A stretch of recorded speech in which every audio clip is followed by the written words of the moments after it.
My name is Andrea Leong and I'm the President of WePlanet Australia. Welcome to WePlanet Australia's 2025 conference, our third annual conference. Welcome to everyone online and welcome to everyone here at the venue in Sydney. We're on the land of the Gadigal people of the Eora Nation and I pay my respects to elders past and present. We're here to discuss nothing less than saving the planet today. When doing so, it's useful to consider how humans have changed their environment since time immemorial, while recognising that our situations change over time, and so the methods that we use to protect the planet have to change alongside. There are 8 billion people in the world, probably to become 10 billion. WePlanet and its supporters want good things for everyone, everywhere. We want to reverse climate change and deforestation and end biodiversity loss. But there are limits to the action that we would take to achieve those things. Our environmental solutions cannot come at the expense of the world's poorest people. We recognise that an impoverished person will cut down the last tree if that's what they need to keep their family housed and fed. That's why we believe that the best solutions to our environmental problems involve providing for our material needs with the thoughtful application of technology. We're here to do science-based environmentalism. We're here to consider all possible solutions to the environmental crises of climate change and biodiversity loss, and to support pragmatic action. We think big. We imagine a world where we're no longer dependent on using animals for food or burning carbon for energy. These are huge system shifts that don't come about by hoping for the best. They come about through substantial investment and effort into the alternatives. And these alternatives need to be better than the current options so that people embrace them. Yep.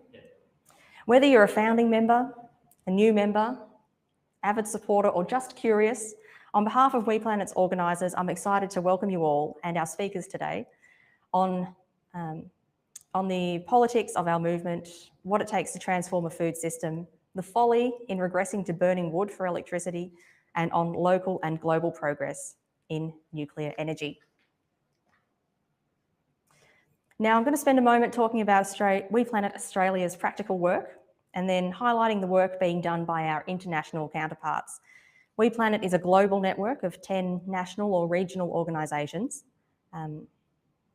and with more organisations looking to join, showing that our ideas are gaining traction, or perhaps people were always interested in these ideas, and WePlanet is providing the catalyst for these people to get active. Because energy is the biggest contributor to greenhouse gas emissions and food is the biggest contributor to deforestation, energy and food are our focus areas for campaigning in Australia. So let me speak for a few minutes on each of these topics, energy and food. Firstly, the energy transition. The Australian government today is very supportive of wind and solar, which is a huge change from 25 years ago when hardly anyone was thinking about wind and solar. And it's great to know that this kind of shift in government and messaging is possible. Now, wind, solar and hydro supply about 40% of our electricity, which is a start. I've seen politicians describe 40% renewables as meaning that we're nearly halfway there. Halfway to what? This is disturbing because it means that they have forgotten we need to electrify everything. This graph is from the Climate Council. It's from 2019, but the proportions haven't changed a lot. It shows where Australian greenhouse gas emissions come from. And that's clearly dominated by electricity, this big blue wedge, and then the other larger ones are stationary electricity, so all the gas and mainly the gas that we burn for heating and cooking, and then transport in orange here. So that is generally not electrified, right? It's from burning petrol and diesel. So this is so important. We need to start talking about total energy use when we talk about decarbonisation, not just electricity. Having 40% of electricity come from clean sources, as this bit here, that's 40% of the 32% which is electricity, or 13% of the total. We're not nearly halfway. What we've done is we've made a start on decarbonising our economy. And this target grows much larger if we want to talk about decarbonising our exports, for example, by producing green steel. And we should be talking about that. So we've made a start, but the scale of the decarbonisation challenge is immense. We need to at least triple our electricity generation to electrify everything that we currently burn, like petrol and methane for, and all of that electricity has to be clean. So things are getting better, but there's far to go. Wind and solar already enjoy government support, bipartisan support, if you squint maybe, certainly bipartisan support for rooftop solar, even though rooftop solar is more expensive and more complicated than solar farms. So everything's a trade-off. Anyway, renewables already enjoy good government support. And that's why WePlanet Australia focuses its clean energy related campaigning on lifting the ban on nuclear energy. Why do we bother? Because nuclear energy has very strong environmental and social credentials, and we'll hear more about that later in the day from some of our speakers. It's always a good time to build clean energy infrastructure. Our decarbonisation target stretches out to 2050, and what if we don't make it by then with the current technology that we're using? There is space for nuclear to join renewables and do some heavy lifting in decarbonising the Australian grid. What's the alternative if we don't consider nuclear? Remember how we decarbonise without nuclear? By burning carbon. This is Chris Bowen, an actual quote. We're not going to do nuclear, that leaves gas.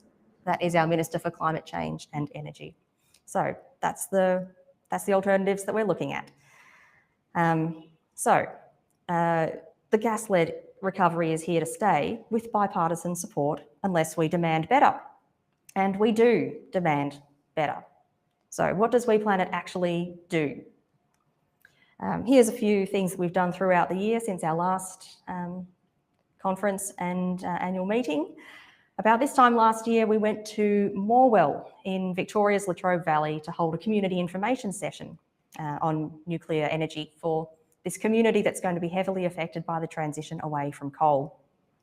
It was well attended, about 100 people, and my favourite conversation of the evening was with a woman who said, well, I still don't agree with nuclear, but thanks for coming and speaking with us. No one does that.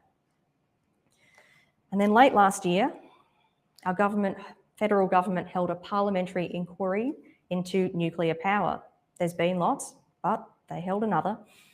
And our secretary, Tyrone Delisle, was the lead author on a detailed written submission by WePlanet Australia to that inquiry, calling for the ban to be lifted again, and calling for nuclear to be properly considered.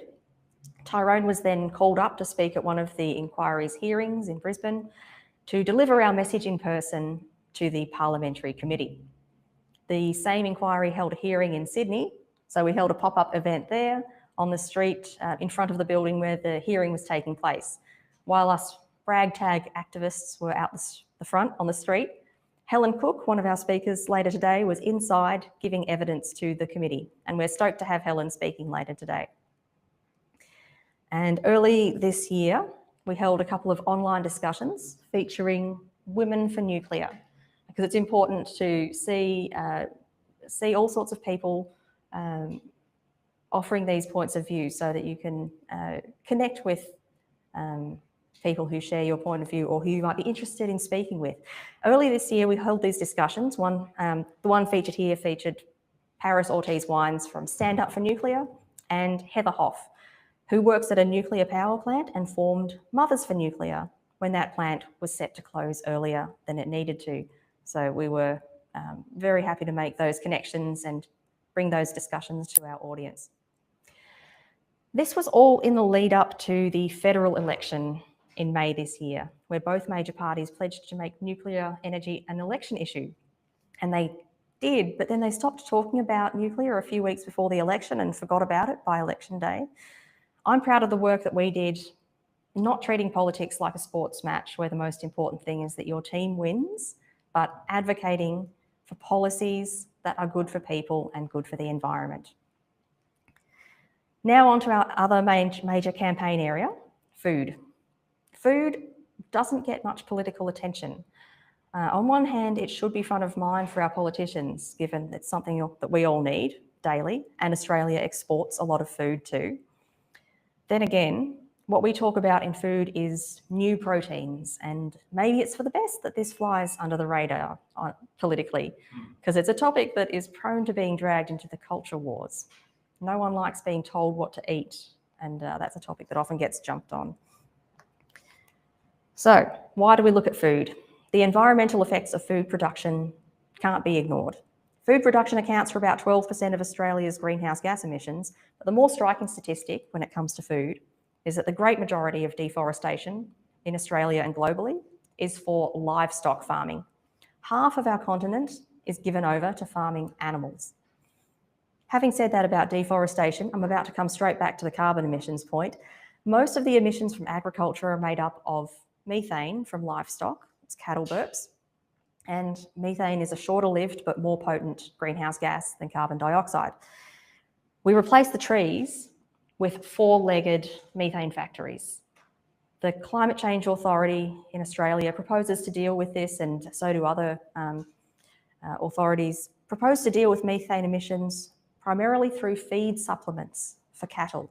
That magic addition of a little bit of seaweed to cattle feed to make them burp less.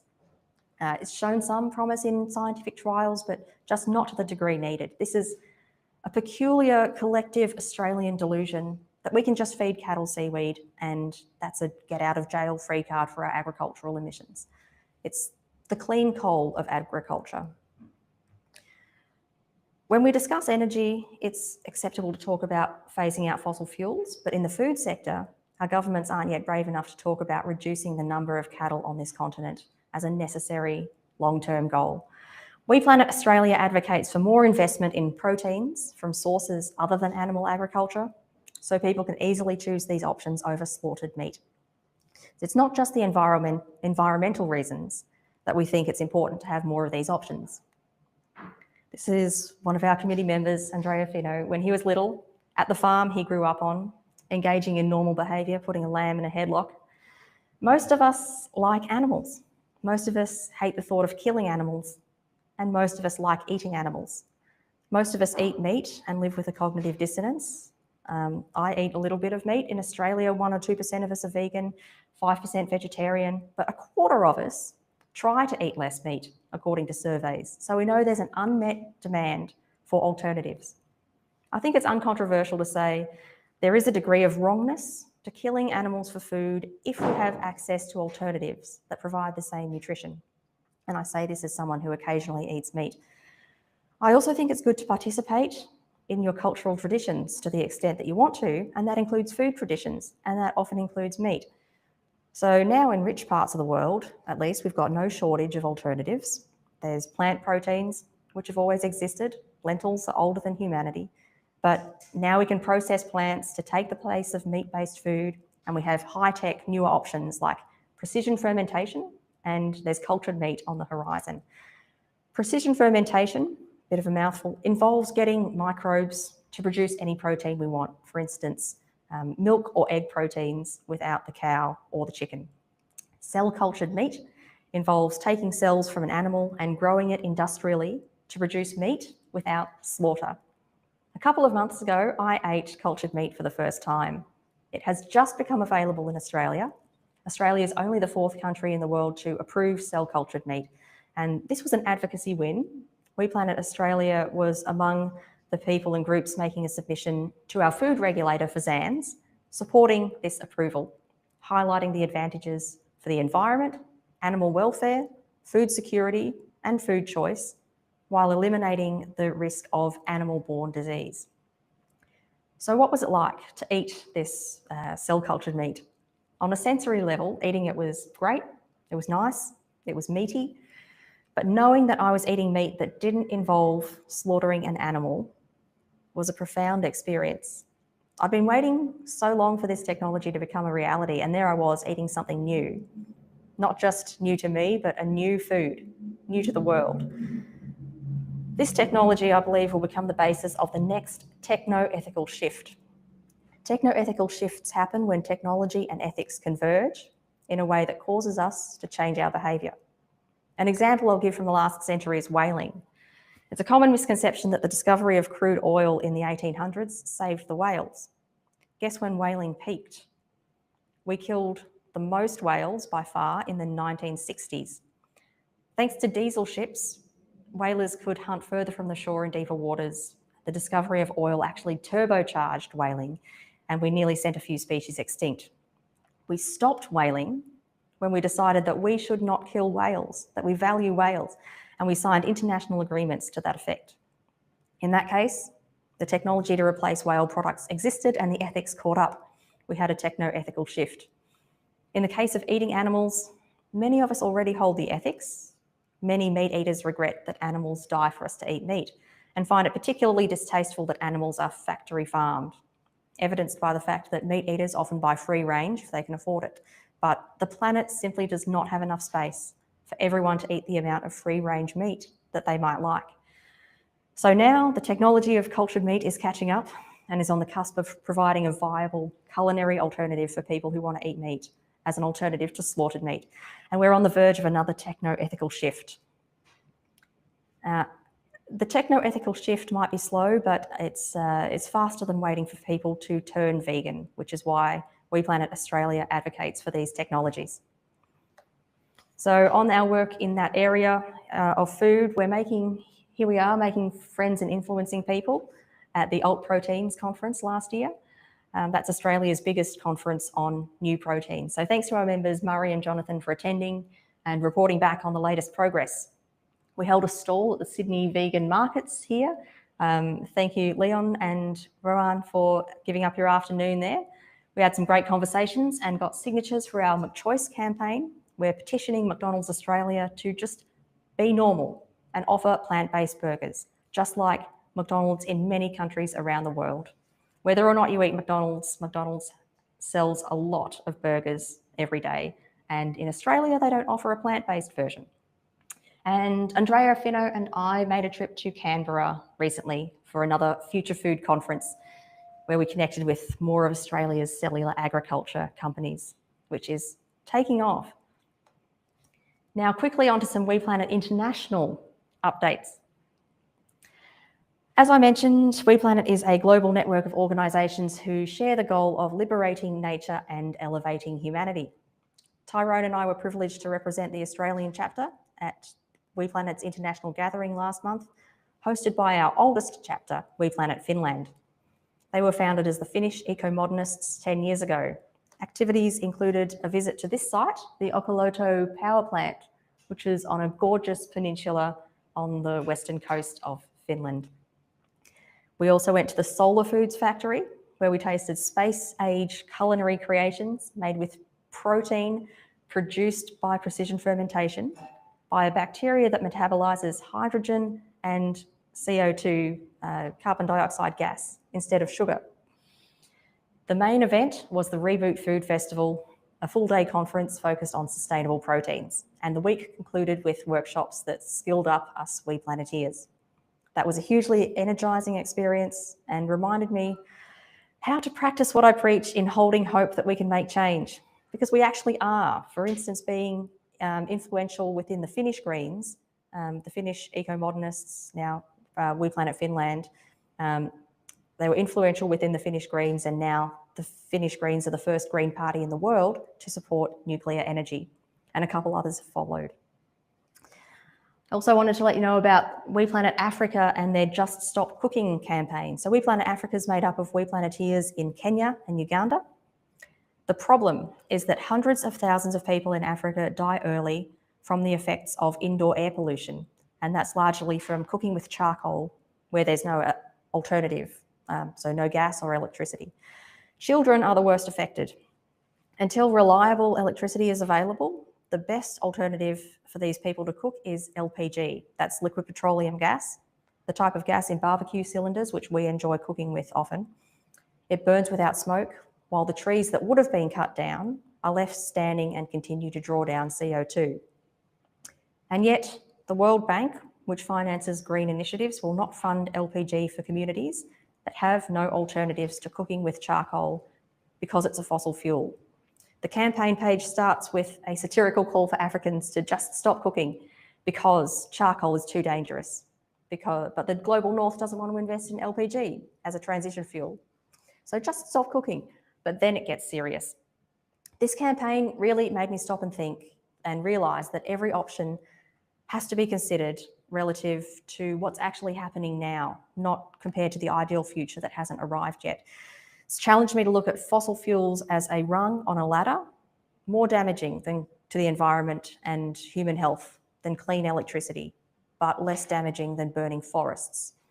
And who is anyone from the global north, rich from centuries of burning coal and oil, to tell people in the global south that they can't enjoy the same level of safety? This campaign was the subject of one of WePlanet's podcast episodes. The podcast is called Saving the World from Bad Ideas. It's now in its second season and there's 23 episodes out, so check it out. It features long-form interviews tackling some bad ideas that get in the way of working towards the best outcome, like we shouldn't think about geoengineering or we can't solve climate change. So those are some bad ideas that get tackled in the podcast. Just the biggest problems facing humanity.